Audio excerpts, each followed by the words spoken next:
Hello everyone, this is भावना। आप सभी का स्वागत है कॉलेज विद भावना में। तो कैसे हैं सभी? होपफुली सब अच्छे होंगे। हम एमएड फर्स्ट सेम की क्लासेस कर रहे हैं, आप लोगों को पता भी है। ये आपका फोर्थ पेपर है CC4, जिसका नाम है history of Indian education and economic issues. अगर बीएड में आपको थोड़ा सा याद हो तो बीएड फर्स्ट ईयर में आपने ये थोड़ा सा पढ़ा था। इसकी जो 2 यूनिट हैं वो बिल्कुल सिमिलर हैं। कंटेम्प्रेरी इंडियन एजुकेशन के नाम से आपने वहाँ पे पढ़ा था। अब ये एक तरीके से रिवीजन भी मान सकते हो, और कुछ कुछ टॉपिक या कुछ कुछ पॉइंट्स इसमें अलग हैं, जैसे कि जैन सिस्टम ऑफ एजुकेशन यानी जैनिज्म जो है वो हमने बीएड में नहीं पढ़ा था, तो एमएड के अंदर इंक्लूड है। तो बहुत सारे जो टॉपिक हैं वो अलग हैं, ठीक है। लेकिन ये है कि कुछ कुछ चीज़ें सिमिलर हैं, तो आप टच करके चल पा रहे होंगे। तो स्टार्ट करते हैं। अगर चैनल पे नए हैं तो लाइक शेयर सब्सक्राइब आप लोग कर ही देते हैं, है ना। तो हमारी यूनिट फर्स्ट चल रही है कि जब भारत आज़ाद नहीं हुआ था उससे पहले एजुकेशन कैसी थी। तो हमने वैदिक एजुकेशन के बारे में पढ़ा, फिर उसके बाद हमने बुद्धिस्ट एजुकेशन पढ़ी, फिर उसके बाद जैनिज्म सिस्टम ऑफ एजुकेशन हमने कंप्लीट कर लिया है। आज हम मेडाइवल पीरियड स्टार्ट करने वाले हैं, यानी मध्यकालीन भारत के टाइम पे किस तरीके की शिक्षा हुआ करती थी, ठीक है। तो ये सब हमने कर लिया। टॉपिक सारे बड़े हैं, इस वजह से एक दिन में एक ही टॉपिक हो पा रहा है। बाकी और सब्जेक्ट जो हैं उनके कई कई टॉपिक लेने की कोशिश करूँगी मैं। आज या कल से स्टार्ट कर दूंगी कि आपके 2-2 क्लासेस में अपलोड कर पाऊँ, ठीक है। तो स्टार्ट करते हैं मेडाइवल पीरियड यानी मध्यकालीन भारत। तो उस टाइम पे क्या था, मुस्लिम सिस्टम ऑफ एजुकेशन था, यानी मुस्लिम शिक्षा प्रणाली थी। तो उसके बारे में पढ़ेंगे कि कैसी शिक्षा प्रणाली थी, क्या शिक्षा के उद्देश्य हुआ करते थे, किस तरीके से डिवीज़न था, कैसा उसका प्रशासन था, कैसा उसका वित्त था, क्या उसके अंदर सिमिलैरिटीज़ थी, क्या उसकी डिससिमिलैरिटीज़ थी, सारी चीज़ें हम पढ़ने वाले हैं, ठीक है। थोड़ा सा बेसिक देख लेते हैं। देखो, भारत को सोने की चिड़िया बोला जाता था। तो भारत क्या है, दुनिया के सबसे धनी देशों में से एक था। इसके अंदर नहीं लिखा हुआ है, मतलब मैं बेसिक इसका बता रही हूँ। तो इस प्रकार क्या है, जो बाहर के शासक थे, विदेशी शासक थे, उन्हें भारत जो है आकर्षण का केंद्र लगा। उन्होंने भारत पर बार बार आक्रमण करा। पहले साइरस ने किया, साइरस ने भारत पर आक्रमण किया। फारस जो है, फारस के राजा ने भारत पर पहला हमला किया। उन्होंने भारत के उत्तरी राज्य कंधार पर विजय प्राप्त कर ली। फिर 327 ईसा पूर्व में मैसेडोनिया के अलेक्जेंडर ने भारत पर आक्रमण किया और फारसियों को हरा दिया, ठीक है। फिर तक्षशिला राजा की मदद से पश्चिमी जो पंजाब की ओर बढ़े और पंजाब के राजा पोरस को हराया। फिर उसे हराने के बाद मगध की ओर बढ़ा, लेकिन इस बीच परिस्थितियों ने उसे पीछे हटने के लिए मजबूर कर दिया। फिर 5वीं शताब्दी में हुनों ने भारत पर आक्रमण शुरू कर दिया। हालांकि वे कंधार राज्य तक ही सीमित रहे। गुप्त काल के बाद क्या हुआ, अरब आक्रमण शुरू हुआ, लेकिन उनके हमले लूट और डकैती तक ही सीमित थे, यानी चोरी चारी वो करते थे। फिर 12वीं शताब्दी आ गई। 12वीं शताब्दी में अफगानिस्तान के शासक जो थे मोहम्मद गोरी, उन्होंने भारत पर कई बार आक्रमण किया, यानी बार बार करते रहे, ठीक है। लेकिन हर बार उन्हें हार का ही सामना करना पड़ा। फिर 1192 में यानी 11वीं बार भारत पर आक्रमण किया गया और दिल्ली तक मार्च की गई। उन्होंने दिल्ली के जो राजपूत शासक थे पृथ्वीराज चौहान को हराया और एक सैन्य कमांडर कुतुबुद्दीन ऐबक को दिल्ली का शासक नियुक्त कर दिया और अपने आप क्या है, अफगानिस्तान लौट गए। इस प्रकार भारत में मुस्लिम शासक की नींव रखी गई, ठीक है। तो इस तरीके से ये सारी चीजें चलती रही। मोहम्मद गोरी को भारत का पहला मुस्लिम शासक माना जाता है और मोहम्मद गोरी से लेकर मुगल राज्य तक समाप्ति तक, यानी 12वीं शताब्दी से लेकर 18वीं शताब्दी तक भारत पर मुस्लिम शासकों का ही अधिकार रहा। 1192 में तराइन के द्वितीय युद्ध में जो पृथ्वीराज चौहान को हराकर मोहम्मद गोरी ने भारत में मुसलमान जो है मुस्लिम शासक की स्थापना की, ठीक है। ये थोड़ा सा बेसिक इन्फो था। आप लिखना चाहते हैं तो एग्जाम के अंदर लिख सकते हैं, नहीं तो कोई ऐसी जरूरत नहीं है। इस अवधि के दौरान अकबर हैं, महमूद गजनबी, बाबर, हुमायूं, अलाउद्दीन खिलजी जैसे मुसलमान सम्राटों ने उससे शिक्षा प्रभावित थी। इस अवधि के दौरान तुर्क और अरबों ने देश के भीतर नई संस्कृति, रीति रिवाज और संस्थानों की शुरुआत की। यानी फिर इन्होंने क्या, सारा जो सिस्टम है ना वो मुस्लिम एजुकेशन में, या जो इस्लाम धर्म की तरफ चीजें अट्रैक्टेड है, सारा उसी में ही चेंज ये करते चले गए, ठीक है। तो इसके फीचर्स और कैरेक्टरिस्टिक देख लेते हैं। तो new system of education was developed by Muslim king between 1200 AD to 1700 AD, यानी 1200 ईस्वी से लेके 1700 ईस्वी के बीच मुस्लिम राजाओं द्वारा शिक्षा की एक नई प्रणाली विकसित की गई, जिसे हम क्या बोलते हैं, मुस्लिम सिस्टम ऑफ एजुकेशन बोला जाता है। मुस्लिम शिक्षा प्रणाली के रूप में उसे माना जाता है। तो इसके मेन फीचर्स क्या हैं, यानी उस टाइम पे एडमिनिस्ट्रेशन और फाइनेंस कैसा था, यानी प्रशासन और वित्त कैसा था, यानी जो शिक्षा का पैसा है वो कैसे आता था और कंट्रोल किसका हुआ करता था। कंट्रोल तो उस टाइम पे स्टेट का था, यानी राज्य का कंट्रोल था, लेकिन इनडायरेक्ट तरीके से था। तो मध्यकालीन में सभी मुस्लिम राजाओं ने इस्लामी धर्म और संस्कृति के प्रचार प्रसार के लिए मकतब और मदरसों की स्थापना की। अभी भी नाम हम सुनते हैं कि मदरसों में क्या है, जो मुस्लिम बच्चे होते हैं वो पढ़ते हैं। तो उस टाइम पे जो मुस्लिम राजा थे उन्होंने इस्लामी धर्म, उसकी संस्कृति और उसके प्रचार के लिए मकतब और मदरसों की स्थापना की और उन्हें आर्थिक सहायता भी प्रदान की, जो मुस्लिम शासक थे या मुस्लिम राजा थे। ठीक है। एजुकेशन जो थी वो बिल्कुल फ्री थी, यानी कोई भी चार्ज बच्चों से नहीं लिया जाता था जो मकतब और मदरसों में पढ़ते थे। उन्हें फ्री में खाना दिया जाता था और कपड़े भी फ्री के ही, मतलब फ्री में ही दिए जाते थे स्कूल के अंदर, इंस्टीट्यूशन के अंदर। और जो बच्चे पढ़ाई में अच्छे हुआ करते थे उन्हें स्कॉलरशिप भी दी जाती थी। सोर्स ऑफ इनकम क्या था कि भाई जो मुस्लिम राजा थे वो फाइनेंशियल एड देते थे, कि पैसा देते थे मकतब में और मदरसों में। और जो अच्छी पोस्ट पे थे गवर्नमेंट में, गवर्नमेंट ऑफिसर जो थे वो भी मदद करते थे पैसे से।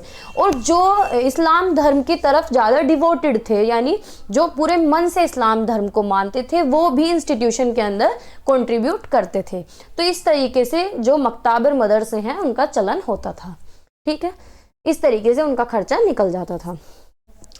एजुकेशन का ऑर्गेनाइजेशन कैसा था, तो मुस्लिम एजुकेशन है उसे दो तरीके से डिवाइड किया गया था, प्राइमरी एजुकेशन और हायर एजुकेशन। यानी इसका जो एक तरीके से पैटर्न है वो वैदिक एजुकेशन की तरह ही है। यानी इस टाइम पे मध्यकालीन भारत में दो ही शिक्षा चली, एक तो वैदिक एजुकेशन और दूसरा मुस्लिम एजुकेशन। बुद्धिस्ट एजुकेशन तो एक तरीके से बिल्कुल समाप्त ही कर दी गई थी। दो ही शिक्षा चली थी, वैदिक एजुकेशन। और जो वैदिक एजुकेशन है, जो वेदकालीन शिक्षा है, उसे चलने का कारण ये था कि भाई इतने हाई प्रोफाइल तो इंस्टीट्यूशन थे नहीं, नीम के नीचे या पेड़ के नीचे बच्चों को पढ़ा रहे हैं या फिर किसी कुटिया में ऋषि मुनि पढ़ा रहे हैं। तो इस वजह से जो वैदिक शिक्षा थी वो बची रही। बाकी जो बुद्धिस्ट एजुकेशन थी उसे इन्होंने विनाश कर दिया, उसे समाप्त कर दिया। ठीक है, तो दो तरीके से मुस्लिम एजुकेशन को दो लेवल पे डिवाइड किया गया, primary education and higher education. Primary education जो थी वो मकताब में ऑर्गेनाइज की गई, और जो हायर एजुकेशन थी वो मदरसों के अंदर कराई जाती थी। ये बिल्कुल ध्यान रखने वाली बात है। प्राइमरी एजुकेशन मकताब के अंदर होती थी और हायर एजुकेशन मदरसों के अंदर होती थी। एजुकेशन का मीनिंग क्या हुआ करता था, यानी शिक्षा का अर्थ उस टाइम पे क्या था। तो मुस्लिम शिक्षा प्रणाली में शिक्षा को ज्ञान का पर्याय माना जाता था। यानी शिक्षा का जो अर्थ था वो जो मकताब और मदरसों में एजुकेशन मिल रही है उसे ही ये असली शिक्षा का अर्थ मानते थे। ठीक है, एम और एजुकेशन क्या थे, शिक्षा के उद्देश्य और आदर्श क्या थे, यानी ज्ञान का विकास होना। तो ज्ञान का विकास कैसे, इस्लाम के जो प्रवर्तक या पैगंबर मोहम्मद साहब थे, उन्होंने ज्ञान को अमृत और मोक्ष का साधन माना, कि मतलब जब तुम्हें ज्ञान मिल जाएगा तो तुम्हें मोक्ष की प्राप्ति होगी। यानी एक ज्ञान को अमृत की तरह इन्होंने माना। तो ज्ञान से इनका तात्पर्य था कि भौतिक ज्ञान यानी फिजिकल वर्ल्ड की नॉलेज होनी चाहिए और स्पिरिचुअल नॉलेज भी होनी चाहिए, दोनों साथ में होनी चाहिए। ठीक है, और कुरान शरीफ में इन्होंने कलम की स्याही को शहीद के खून से भी ज्यादा शुद्ध पाक करार दिया है। ठीक है, ये बातें हैं कुछ। दूसरा जो पॉइंट था एजुकेशन का, दूसरा उद्देश्य था कि जो इनका इस्लाम है, इस्लाम का प्रचार प्रसार होना चाहिए, यानी पूरी तरीके से पूरे देश के अंदर इस्लामिक कल्चर फैल जाना चाहिए। तो मुसलमान अपनी संस्कृति के साथ यहाँ आए और उनका दृढ़ विश्वास था कि भाई हमारा जो रिलीजन है, हमारा जो कल्चर है वो ही सभी जगह फैलेगा। तो मकताब और मदरसों के बच्चों को फारसी भाषा, शरीयत और ज्ञान अनिवार्य रूप से पढ़ाया जाता था। थर्ड जो एम था एजुकेशन का वो था कैरेक्टर डेवलपमेंट और मोरालिटी। यानी जितने भी मुस्लिम शासक थे या मुस्लिम एजुकेशन जो देने वाले थे, उनका एम ये था एजुकेशन का कि बच्चों की मुसलमान इस्लामी नैतिकता में विश्वास रखने वाले थे, उनके आदर्श और नैतिकता के मूल्य हिंदुओं से कुछ भिन्न थे। यानी कैसे भिन्न थे कि मुस्लिम शिक्षा प्रणाली में इस्लामी नैतिकता के विकास पर बल दिया जाता था। यानी इनका पूरा फोकस इस्लाम पे था। किस पे था? इस्लाम पे, कि भाई इस्लाम का ही प्रचार होना चाहिए, उसका ही प्रसार होना चाहिए, उसी की एजुकेशन दी जाए, उसी की मॉरलिटी बच्चों के अंदर डाली जाए।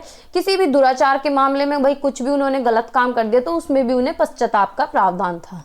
देखो इस पॉइंट को, ठीक है, कि भाई अगर कोई भी गलत काम कर रहा है, कोई भी इस्लाम का मुस्लिम, तो उसके लिए उसे पश्चाताप का प्रावधान इसके अंदर था। जो कि बहुत गलत है। लॉयल्टी टू द गवर्नमेंट, यानी मुस्लिम जो है, Muslim were foreigner to India, they wanted to make Indians loyal to the government by education, यानी मुस्लिम भारत के लिए विदेशी थे, वे शिक्षा द्वारा भारतीयों को सरकार के प्रति निष्ठावान बनाना चाहते थे। यानी जो भारतीय अरबी और फारसी सीख लेते थे, जिनको ये लैंग्वेज आ गई, उन्हें अच्छी पोस्ट दे दी जाती थी। ठीक है। एक अच्छी बात ये थी कि education of art, skill and vocation, यानी आपने भी अपने आसपास देखा होगा जो मुस्लिम लोग हैं वो इन चीज़ों में बहुत अच्छे रहते हैं, यानी उनकी स्किल्स उनके अंदर बहुत ज़्यादा रहती हैं, वो ये जो कला होती है वो उनकी बहुत अच्छी है। तो 12वीं शताब्दी में भारत में मुसलमानों के आगमन के समय कला और कौशल के क्षेत्र में काफ़ी प्रगति हो चुकी थी। मुस्लिम शासक भी अपने साथ विभिन्न कला और कौशल लेके आए, यानी अब आपने देखा भी होगा कि इनके अंदर ये कला होती है, लकड़ी का काम करना, बहुत सारे काम इस तरीके के करते हैं। लकड़ी का काम इतना अच्छा करते हैं कि जितने लकड़ी के जितनी भी चीज़ें बनती हैं वो इतनी सफाई से बनाते हैं। तो ये जो कला है वो इनके अंदर काफ़ी अच्छी देखी जाती है और इन्हें इस चीज़ की शिक्षा भी दी जाती थी। अटेनमेंट ऑफ मटेरियल प्रोस्पेरिटी, यानी भौतिक समृद्धि की प्राप्ति। तो इस्लाम पुनर्जन्म में विश्वास नहीं करता, मतलब ये मानते हैं कि बस ये ही जन्म है, इसमें जो हम कर सकते हैं वो कर लें। यानी यही कारण है कि मुसलमान जो है पैगंबर मोहम्मद के मार्ग पर अनुकरण करते हुए सांसारिक सुखों की प्राप्ति में भी पक्षधर हैं। यानी ये जो अब तक हमने वैदिक एजुकेशन, बुद्धिस्ट एजुकेशन पढ़ा था, उनका मानना था कि सारी लालसाओं को त्याग के, सारी सेंसेस को कंट्रोल में करके मोक्ष की प्राप्ति हो। लेकिन ये क्या कहते हैं कि भाई स्पिरिचुअल नॉलेज के साथ फिजिकल नॉलेज भी होनी चाहिए डेवलप, सांसारिक सुखों के पक्ष में थे ये। इस्लामी धर्म का प्रचार प्रसार, ये तो पॉइंट हर जगह देखने के लिए मिलेगा कि जो मुस्लिम शासक थे, जितने भी मुस्लिम राजा थे, वो ये चाहते थे कि पूरे देश में इस्लाम का प्रचार प्रसार हो। तो मकतब और मदरसों में इस्लामी धर्म की शिक्षा अनिवार्य रूप से दी जाती थी। इसके अलावा इतिहास जो है वो भी इस्लामी पढ़ाया जाता था, इस्लामी साहित्य भी उन्हें पढ़ाया जाता था। ठीक है। करिकुलम कैसा था एजुकेशन का, यानी शिक्षा का पाठ्यक्रम कैसा था? प्राइमरी लेवल पे Muslim system of education, subject taught at the primary level one knowledge of alphabet, यानी वही सेम जैसे बच्चों को अल्फाबेट पढ़ाए जाते हैं, तो शुरुआती तौर पे प्राइमरी लेवल पे अल्फाबेट पढ़ाए जाते थे। कुरान शरीफ के 30 सेक्शन पढ़ाए जाते थे, लिखना पढ़ना, हल्का फुल्का मैथ, थोड़े से लेटर्स पढ़ा दिए और लिखना सिखा दिया कि लिखना अप्लाई कैसे करने हैं, बातचीत कैसे करनी है, और बच्चों को कुछ कहानियां सुना देते थे और कुछ कुरान की आयतें कुरान शरीफ की, और जो राजा महाराजा थे, जो संत फकीर थे, उनकी बायोग्राफी उन्हें सुनाई जाती थी, यानी बच्चों को कहानियां सुनाना प्राइमरी लेवल पे। हायर लेवल पे क्या होता था? हायर लेवल पे उन्हें थोड़े एडवांस सब्जेक्ट पढ़ाए जाते थे, जैसे लैंग्वेज उन्हें अरेबिक, पर्शियन लैंग्वेज पढ़ाई जाती थी, literature, mathematics, geometry, history, geography, economics, political science, astronomy, मतलब ये सारे सब्जेक्ट, इस्लामिक लॉ, यूनानी मेडिसिन और बहुत सारी आर्ट, स्किल और vocations. In the religious category कुछ और सब्जेक्ट भी इंक्लूड थे, जैसे कि कुरान शरीफ पढ़ाना, इस्लामिक हिस्ट्री, इस्लामिक लिटरेचर, सूफी लिटरेचर, शरीयत। Akbar emperor followed a liberal policy, he also made provisions for the education of Sanskrit language. जो अकबर थे उन्होंने कहा कि भाई संस्कृत लैंग्वेज भी पढ़ाई जानी चाहिए, थोड़ा बहुत वैदिक रिलीजन भी पढ़ाया जानी है, फिलॉसफी और वैदिक लिटरेचर भी पढ़ाई जानी चाहिए मदरसों के अंदर। मेथड्स ऑफ टीचिंग, शिक्षण के तरीके, यानी पढ़ाने का तरीका क्या था कि बच्चों को इमिटेशन कराया जाता था, रटने पे जोर देना और नकल करना यानी कॉपी करना, कि जैसे जो पढ़ा रहे हैं टीचर, जो गुरु पढ़ा रहे हैं उसी को इमिटेट करें, प्रैक्टिस करना और मेमोराइज करना। स्पीच के द्वारा यानी ओरली पढ़ाया जाता था, लेक्चर के द्वारा और एक्सप्लेन करके। लॉजिक मेथड, तर्क विधि से पढ़ाया जाता था। सेल्फ स्टडी से पढ़ते थे बच्चे, डेमोन्स्ट्रेशन, एक्सपेरिमेंट के द्वारा और प्रैक्टिस के द्वारा। मीडियम ऑफ एजुकेशन क्या था, यानी माध्यम क्या था पढ़ाने का? अरेबिक और पर्शियन भाषा में इन्हें पढ़ाया जाता था। मॉनिटोरियल सिस्टम था। डिसिप्लिन कैसा था? मध्यकालीन में अनुशासन का तात्पर्य शिक्षकों की आज्ञा का पालन करना था, यानी जो गुरु थे, जो टीचर थे, उनकी रेस्पेक्ट करना, उनकी बात मानना, और जहाँ जो मक्ताब और मदरसों के नियम थे, जो उनके रूल रेगुलेशन थे, उन्हें स्ट्रिक्टली फॉलो करना। और अगर कोई रूल रेगुलेशन नहीं फॉलो करता था तो उसे सही तरीके से पनिशमेंट दिया जाता था, जैसे कि घुटनों के बल होना, घुटने टेकना, पूरे दिन खड़े रहना, क्लास से बाहर रहना, बहुत सारी कठोर सारी सजा उन्हें दी जाती थी।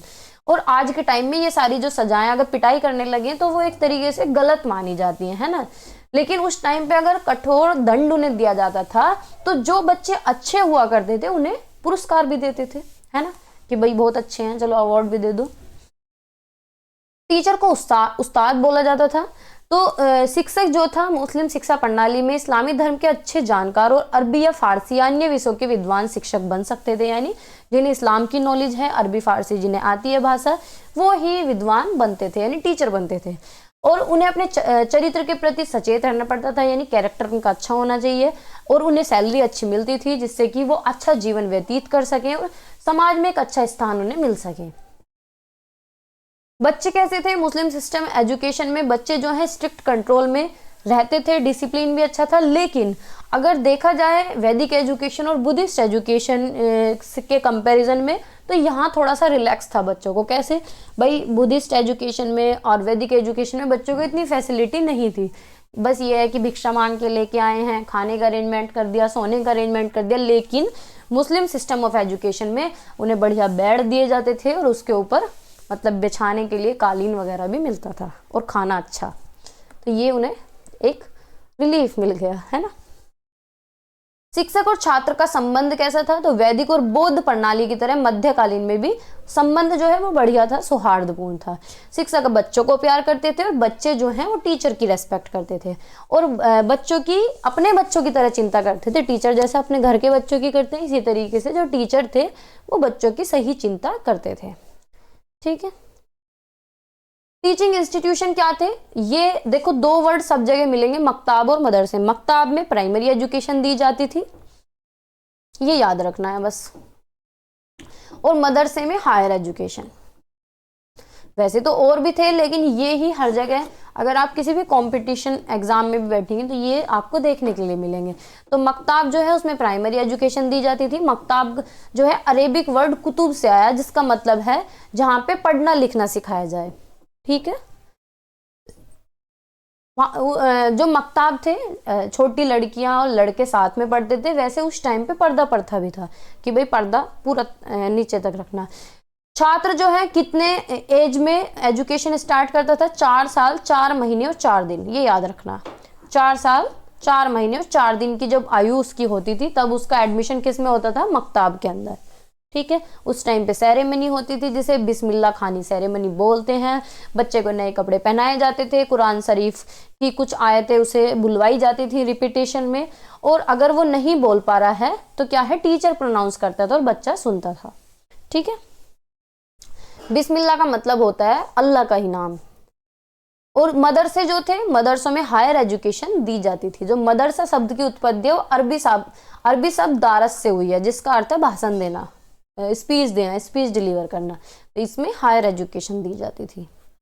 ठीक है। खान का जो है इनमें प्राइमरी एजुकेशन दी जाती थी। दरगाहों में भी प्राइमरी एजुकेशन देते थे। कुरान में क्या है, कुरान जो है एक रिलीजियस एजुकेशन दी जाती थी यहाँ पे। पर्शियन स्कूल में क्या है, पर्शियन लैंग्वेज या इस्लामिक कल्चर के लिए पढ़ाया जाता था। पर्शियन कुरान स्कूल क्या है, ये भी रिलीजियस एजुकेशन के सेंटर थे। यहाँ पे पर्शियन लैंग्वेज, कुरान शरीफ बच्चों को सिखाई जाती थी। अरेबिक स्कूल में अरेबिक लैंग्वेज पढ़ाई जाती थी। वुमेन एजुकेशन पे इतना ध्यान यहाँ भी नहीं दिया गया। मतलब देखो, इतना ध्यान नहीं था ना, तो वैदिक एजुकेशन में था, वहाँ भी राजा महाराजाओं की बेटी पढ़ ली तो पढ़ ली, नहीं तो कोई मतलब नहीं था। ऐसे ही बुद्धिस्ट में था और ऐसे ही इसमें था मुस्लिम एजुकेशन में। ऐसे ही जैनिज्म में भी इतना ध्यान नहीं दिया गया। तो वुमेन एजुकेशन को नेग्लेक्ट किया गया मुस्लिम पीरियड में। That's why the girls of कुछ फैमिलीज की एजुकेशन, कुछ फैमिलीज की जो लड़कियां थी उन्हें एजुकेशन दी जाती थी, जैसे रानी महारानी है या जो मुस्लिम राजाओं की बेटी हैं, बहुएं हैं, उनको एजुकेशन, हायर एजुकेशन दी जाती थी। पर्दा उस टाइम पे था, पर्दे का सिस्टम था कि भाई घूंघट में रहना है। ठीक है। छोटी बच्चों को तो मक्ताब में भेज देते थे, लेकिन जो जैसे हायर एजुकेशन देनी थी तो वो उन्हें डिलीवर नहीं हो पाती थी। हायर एजुकेशन उन्हें ही मिलती थी जो राजा महाराजाओं की बेटी थी। सिमिलैरिटी क्या है वैदिक एजुकेशन में और इस वाले में?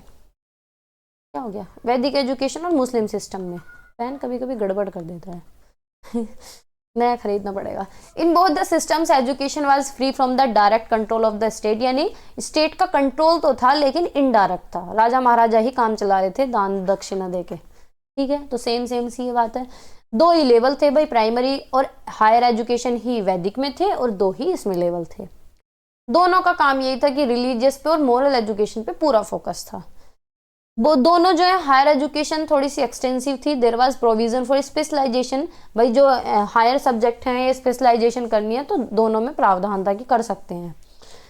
दोनों में ओरल सिस्टम था, ओरली पढ़ाया जाता था, इतने ज़्यादा रिटिन कोई ऐसा था नहीं, और रोट लर्निंग भी दोनों में कराई जाती थी। मॉनिटोरियल सिस्टम भी दोनों में था कि जो अच्छे बच्चे होते हैं उन्हें, या अच्छे बड़े बड़े जो बच्चे हायर एजुकेशन वाले हैं तो वो छोटों को पढ़ा सकते हैं, यानी मॉनिटर बना सकते हैं उन्हें। और teacher taught the student with interest, यानी साथ में ही बच्चों को पढ़ाया जाता था, बच्चे भी खुश होकर पढ़ते थे और टीचर भी अच्छी तरीके से पढ़ाते थे। टीचर जो है वो बच्चों की चिंता करते थे और बच्चे जो हैं वो टीचर्स का आज्ञा का पालन करते थे। अच्छा उनका रिलेशन था सौहार्दपूर्ण है ना, अच्छा रिलेशन था टीचर के और बच्चों के बीच में। अगर हायर एजुकेशन का भी प्रावधान था कि कोई स्पेशलाइजेशन करना चाहिए, तो मास एजुकेशन का कोई वो नहीं था, मास एजुकेशन यानी जन शिक्षा का कोई प्रयास नहीं किया गया। ठीक है, वुमेन एजुकेशन में कोई इतना ज़्यादा ध्यान नहीं दिया गया, कोई ठोस कदम नहीं उठाया गया, बस ये है कि जो अमीर घरों की लड़कियां थी वो पढ़ लिया करती थी। ठीक है, दोनों में। और आर्ट स्किल और वेकेशन जो है दोनों में अच्छे थे, लेकिन इसमें जो है इसमें इन्होंने लकड़ी वकड़ी का काम भी कराया है, बहुत सारी चीज़ें इन्हें अलग से भी सिखाई गई हैं। अरेंजमेंट था हायर मेडिकल एजुकेशन का कि अगर कोई हायर एजुकेशन मेडिकल कुछ पढ़ना चाहे तो पढ़ सकता है। मॉरल एजुकेशन जो है, रिलीजियस एजुकेशन थोड़ी सी नैरो थी। वैदिक सिस्टम सिर्फ वैदिक रिलीजन की बात करता है, बुद्धिस्ट सिस्टम बुद्धिस्ट रिलीजन की बात करता है, मुस्लिम सिस्टम सिर्फ इस्लामिक रिलीजन को ही पढ़ाना चाहता था। ठीक है, गुण क्या है मुस्लिम शिक्षा प्रणाली के, कि शिक्षा का राज्य संरक्षण था, निःशुल्क शिक्षा का आयोजन कराया गया, बच्चों को कोई फीस नहीं देनी थी, खाना और कपड़े सब फ्री थे, स्कॉलरशिप दी जाती थी बच्चों को। अरेंजमेंट प्राइमरी और सेकेंडरी लेवल पे था, यानी दो तरीके के लेवल थे, बस प्राइमरी में पढ़ाना और सेकेंडरी में। ज्ञान के विकास पे ध्यान दिया गया, साहित्य को प्रोत्साहन दिया गया, लेकिन साहित्य कैसा था, इस्लामिक, है ना। इतिहास लेखन की शिक्षा दी गई, निगरानी प्रणाली थी, यानी मॉनिटोरियल सिस्टम था उसमें भी और इसमें भी। उच्च शिक्षा की उत्तम व्यवस्था थी, कला कौशल और व्यावसायिक शिक्षा की भी उत्तम व्यवस्था थी। ठीक है, डिमेरिट्स क्या थी, दोष क्या थे, आर्थिक सहायता में भेदभाव था, समकालीन भारतीय शिक्षा पर प्रहार था। कैसे प्रहार था, बुद्धिस्ट सिस्टम को इन्होंने खत्म कर दिया था बिल्कुल, और अपने ही इस्लाम का, अपने ही मुस्लिम एजुकेशन का प्रचार प्रसार चारों तरफ था। और वैदिक एजुकेशन को भी ये खत्म कर देते, अगर वो झोपड़ियों में या पेड़ों के नीचे नहीं पढ़ाते तो वो गांव से और जो सिटी थे उनसे दूर पढ़ाया करते थे। तो मतलब एक तरीके से तानाशाही चली उस टाइम पे, है ना। अब ऐसा मैं नहीं कह रही हूँ, ऐसा किताब में भी लिखा होता है, मुझे मत कहना। शिक्षा का मुख्य उद्देश्य इस्लामी धर्म और संस्कृति का प्रचार करना है। भारतीय भाषा और साहित्य, धर्म और दर्शन का अनादर था। देख लो, भारत में आए थे बाहर से, और भारत में रहने के बाद भारतीय भाषाओं का ही एक तरीके से अनादर किया गया। भारतीय साहित्य जो है उसका अनादर किया गया, धर्म का भी और दर्शन का भी, फिलॉसफी का भी। ठीक है, जो बाहर की भाषा है उन्हें एजुकेशन का मीडियम बनाया गया, रटने पे जोर दिया गया, दमनकारी अनुशासन था। मास एजुकेशन को इन्होंने नेग्लेक्ट किया, वुमेन एजुकेशन को भी कोई इंपॉर्टेंस नहीं दी। Narrow form of religious and moral education, यानी धार्मिक और नैतिक शिक्षा का संकीर्ण रूप था, इतना ज्यादा चलन नहीं था। अब इनका योगदान क्या है आज के टाइम में, कंट्रीब्यूशन क्या है, आधुनिक भारतीय शिक्षा प्रणाली के विकास में मुस्लिम शिक्षा प्रणाली का क्या योगदान है। तो चलो, स्कॉलरशिप उस टाइम से स्टार्ट हुई तो आज तक चल रही है, ये भी एक तरीके से योगदान ही है। फ्री एजुकेशन जो दी जा रही है बच्चों को, स्कॉलरशिप जो है वो वहीं से ही शुरू हुई है। स्टेट का जो इंटरफेरेंस है वो शुरुआत वहीं से ही हुई थी। देखो, वहां इनडायरेक्ट कंट्रोल था स्टेट का, लेकिन आज के टाइम पे डायरेक्ट कंट्रोल है स्टेट का। जो डिवीजन है, कैटेगरीज बनाई गई हैं, प्राइमरी, हायर एजुकेशन, वो वहीं से ही चलन है। मटेरियल और स्पिरिचुअल डेवलपमेंट जो है किसी भी इंडिविजुअल का, वो भी वहीं से ही कंसेप्ट लिया गया है। हायर एजुकेशन में अगर किसी को मास्टरी करनी है, डिग्री देने का काम भी वहीं से ही, मतलब ये कंसेप्ट वहीं से ही आया है। Establishment of different मदरसाज for different type of education, यानी विभिन्न प्रकार की शिक्षा के लिए विभिन्न मदरसों की स्थापना हुई है। कुछ बच्चे आज के टाइम में भी, जो मुस्लिम बच्चे होते हैं, वो मुस्लिम संस्थानों में ही पढ़ना पसंद करते हैं। आर्ट, स्किल और वोकेशन जो है उनके लिए स्पेशल अरेंजमेंट कराया जाता था। ठीक है, तो this is all for today. Hopefully class आपको अच्छी लगी होगी। लाइक शेयर सब्सक्राइब आप लोग कर ही देते हैं, शेयर भी कर दिया करो जहां एमएड ग्रुप में जुड़े हुए हैं। बाकी टॉपिक जल्दी जल्दी हम कर ही लेंगे, और कल मैं आपको पेपर प्रोवाइड करा दूंगी, जो भी रहते हैं वो सारी पीडीएफ्स आपको दे दूंगी मैं। सारी वीडियोस बना के। और बाकी नोट्स की वीडियोस भी कल आने वाली है कि कितना प्राइस मैंने रखा है, कितना आप लोग दे सकते हैं। बिल्कुल मिनिमल में रखूँगी, जितना आप अफोर्ड कर पाएँ। ठीक है, तो बाय बाय, टेक केयर, पढ़ते रहिए, मुस्कुराते रहिए और शेयर कीजिए ज़्यादा से ज़्यादा।